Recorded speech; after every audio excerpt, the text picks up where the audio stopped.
we have a lot of respect for the National Assembly and your speaker is here, but we also request that members of the National Assembly give the Senate the respect that it deserves. Nimekuja hapa mheshimiwa kwa ajili ya heshima yako.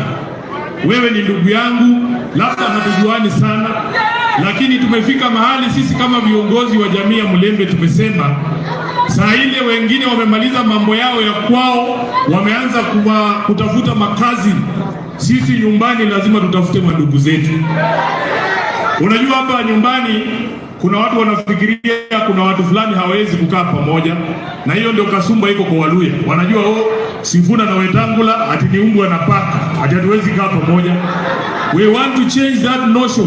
Sisi kama jamii ya Mulembe tutaanze kutafutana mandugu kwa mandugu kabla tuende kutafuta makuzo na wale mashemeji, si ndio? Kwa hivyo tutatembea hiyo safari pamoja. Jambo la pili nataka niseme kama katibu, watu wamekuwa wakiniuliza mbona Sifuna azungumzi hii mambo ya kijana Albert ambaye ni wao kwenye msee kule Nairobi. Sikuwa nazungumza kwa sababu nilikuwa na hasira sana. Kanisa inatufunza kwamba ungojea hasira ipungue ndio ongee. Viongozi wa kanisa ambao mko hapa, nimengoja hiyo hasira ipungue, imekataa kwenda.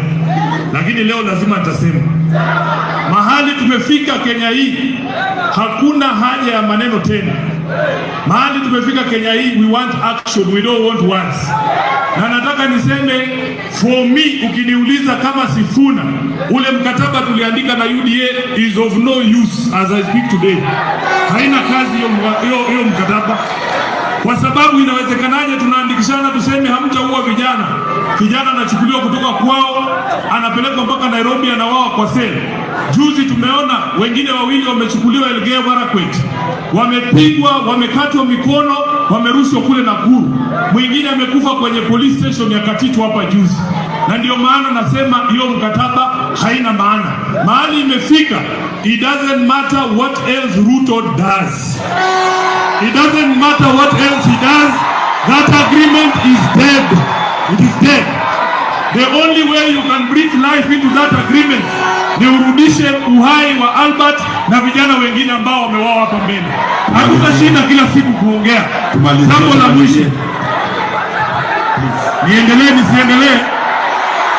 Niendelee nisiendelee? Lazima tuseme haya maneno.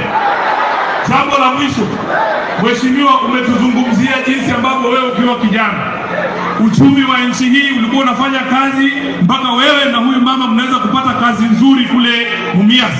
Unaingia ukiwa teenager kwa nyumba ya